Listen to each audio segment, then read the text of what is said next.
Bem, pessoal, agora a gente vai aprender um pouco sobre a condicional case, tá? Por exemplo, eu montei essa tela com um combo box, onde tem perfis de usuários para logar no sistema. Então, digamos que eu seleciono aqui como gerente, eu quero logar nesse sistema como gerente e eu iria clicar em avançar e o sistema iria passar para as outras telas pedindo senha e entrar no sistema. Enfim, fica aí só um exemplo, mas a questão é quando eu selecionar aqui gerente, ele vai me dar uma mensagem aqui, logado como gerente. Só para exemplificar o nosso caso aqui. Cada opção que eu selecionar, ele vai dar uma mensagem diferente, dizendo qual foi o perfil selecionado, logado como diretor, enfim. Então, se eu selecionar qualquer opção, ele me devolve aqui qual foi a opção que eu escolhi nesse combo box. Então, vamos dar uma olhada aqui nesse código. Voltar aqui para o Delphi. Então, nesse exemplo, eu tenho aí o formulário, tá? Um label aqui, um combo box normal. Dentro desse combo box, eu só incluí na propriedade itens, incluí aqui essas 5 opções, tá? Para a gente fazer o exemplo.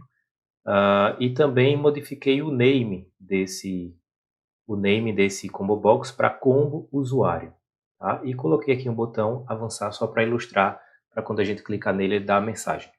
Muito bem, avaliando aqui o código do botão, o que é que a gente tem? Eu fiz aqui um monte de condicionais if. Então, para cada item lá do combo box, eu tenho uma condicional if. Tá? Então, veja só. Se a pessoa selecionar, ele está aqui verificando. Quando clica no botão, ele vai verificar se o texto que a pessoa selecionou, né, lá no combo box, se o que a pessoa selecionou foi igual ao investidor. Se isso aqui foi verdadeiro, se ele selecionou investidor, ele vai exibir uma mensagem logado como investidor. E aí eu tenho para cada opção um if. Se o texto foi escolhido foi o diretor, logado como diretor, etc. E assim vai. Para cada opção lá do combo box eu tenho um if, de forma que eu tenho aqui 5 condicionais. Cada condicional eu tenho aqui basicamente a mesma condição, mudando somente a comparação aqui, tá? Então, como é que eu poderia simplificar essa estrutura daqui? Eu vou manter esse mesmo código aqui para baixo e vou fazer aqui utilizando agora o comando case. Tá? Case. Se eu digitar case e apertar espaço, ele já monta essa estrutura para mim. Como é que funciona o comando condicional case? No case, eu tenho aqui. O case tenho aqui dentro, vou precisar colocar a condição que eu quero avaliar aqui. E aqui dentro eu vou colocar as opções que eu tenho. Nesse caso, o case ele não compara valores de texto, ele só compara números. Como assim? O combo usuário, a gente está pegando o texto que está lá selecionado dentro do combo usuário para verificar se a pessoa selecionou investidor, diretor, etc. Só que ele não permite que eu faça, por exemplo, isso aqui, combo usuário.text. Se eu colocar o texto aqui, ele já vai dizer que eu tenho um erro, tá? Ele não deixa eu comparar com o texto aqui. Então, para solucionar isso, ao invés de pegar o texto do combo box, eu vou pegar a propriedade item index, que essa propriedade item index vai me dizer qual opção está selecionada. Lembrando que ele começa a contar da opção 0. Tá? Por exemplo, aqui, ó, se eu vir aqui no combo, eu tenho a propriedade item index, ela está -1, significa que não tem nenhuma opção selecionada aqui.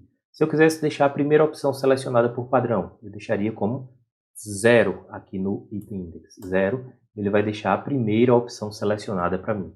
Se eu quiser a segunda opção, eu deixaria com o número 1. E a segunda opção, o número 2 seria a terceira opção e assim sucessivamente. Tá? Então, eu vou deixar com -1 para ele não ficar com nenhuma opção selecionada. Vou voltar aqui para o código. E aqui, então, eu vou comparar com essa propriedade item index para ver qual o número correspondente à opção que foi selecionada. Tá? Então, ele começa a contar a partir da 0. Então, a primeira opção é o 0. Então, eu tenho aqui como usuário item index. Se eu selecionar a opção 0, eu vou executar show message logado como investidor. Então aqui, se eu logar como a opção 1, posso copiar aqui esse comando, copiar e colar, logado como diretor, na opção Na opção 2, logado como supervisor. Na opção 3, logado como gerente. E na opção 4, como vendedor. Na opção 4, vou dar a mensagem como vendedor. Então, compare o tamanho do comando que ficou aqui, né? O case. Ele pega o item que eu quero comparar, o combo usuário, na propriedade item index, que informa qual opção está selecionada. E aqui eu vou comparando, vendo qual opção. Para cada opção que estiver selecionada, eu executo um comando.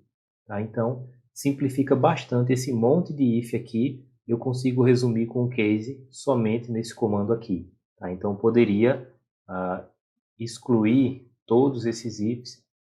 Vou excluir aqui e vou deixar somente esse comando case e eu vou ter o mesmo resultado lá. Então, vou executar aqui para a gente testar. Aqui o exemplo. Se eu selecionar qualquer opção, logado como supervisor, funcionando aí investidor. Como investidor, vendedor.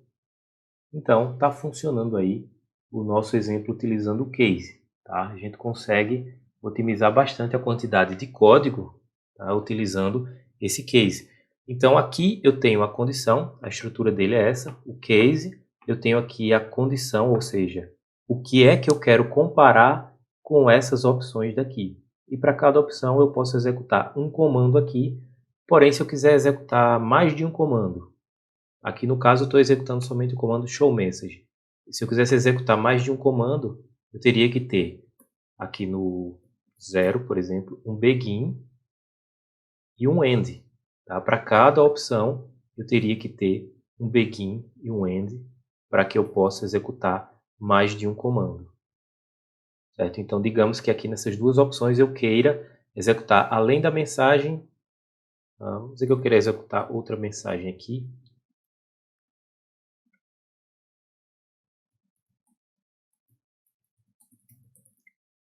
Teste de segundo comando. Então, imaginemos que para cada opção aqui eu queira executar 2 comandos. Tá? E aqui nesses outros eu só queira executar um comando.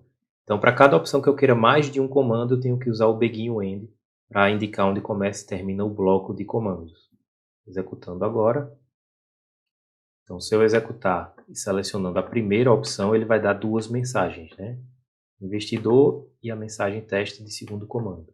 Se eu selecionar a última opção, ele só vai executar um único comando, de acordo com o que está lá no código. Tá? Então, está funcionando aí o exemplo com o case.